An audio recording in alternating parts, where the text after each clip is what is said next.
দাম্পত্য জীবনে যদি সুখী হতে চান, বুকে জমে থাকা সকল ভালোবাসাকে জমিয়ে রাখুন, কোথাও খরচ করবেন না।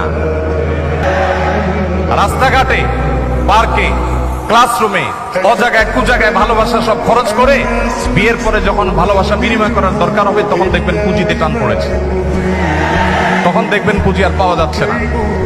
ঠিক ঠিক না বলে হারাম রিলেশনকে না বলতে শিখুন। সৎসাহস আছে তো ইনশাআল্লাহ? কোন কোন যুবক হারাম রিলেশন থেকে বেরিয়ে আসার প্রতিজ্ঞা করবেন? হাত তুলে দেখানোর সৎসাহস আছে? তার মানে সবারই হারাম রিলেশন আছে অলমোস্ট। আল্লাহ তাআলা আমাদের সবার যৌবনকে সকল কালিমা থেকে হেফাজত রাখার তৌফিক দান করুন। ইসলাম বিবাহ বহির্ভূত সম্পর্ককে হারাম করেছে। ইসলাম কেন বিবাহ বহির্ভূত সম্পর্কে হারাম করেছে সেটা আল্লাহ তাআলা ভালো জানেন। তবে আমরা এইটুকু কথা বলতে পারি যে এর চাইতে আধুনিক হওয়ার কোনো সুযোগ আপনার নাই।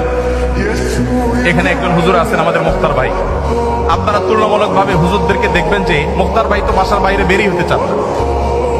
আজকে ফজরের পর একটা মিটিং ছিল ওনার সাথে, উনি আসেন নাই।